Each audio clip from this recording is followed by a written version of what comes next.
Now we'll take about 5 minutes to recap.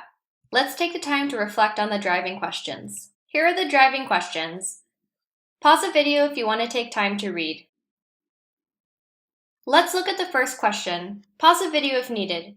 Your approach can only be considered by you. Others can give you advice, you can find resources for support, but soon you'll realize that each student will require a slightly different approach, and the one you take will be unique to you and your role with the student.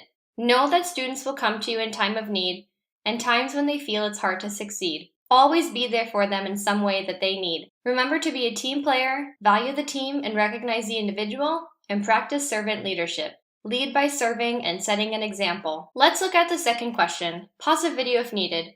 First of all, look at Canvas as a tool to support students and support you. When you have a question, first turn to the Canvas community for support. The community is always very quick to respond.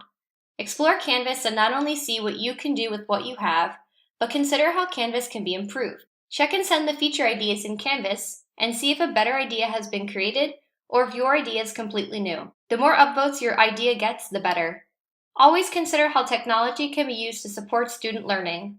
When you think about technology, think about it as a footprint that stays on the planet. It can always serve as a memory or a reminder of what happened.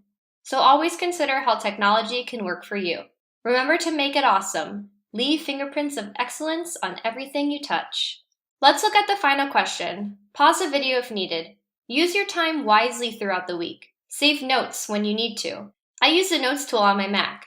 7 years later of use, I have over thousands of notes. I know I should probably clean it up. But only recently have I started to realize, even though I organize my notes by folder, it's difficult for me to find my work. I've started to hashtag my notes with every single word that I can think of that will help me find the note later when I search. So, my best advice when report writing is stay organized. You'll write reports at the end of the week, but will get information every day, and you'll need to think of your own system that works for you. Always make clear naming conventions for documents, so that you can remember what you actually create and keep your G Drive organized. Remember to draw the owl. Get it done and learn as you go.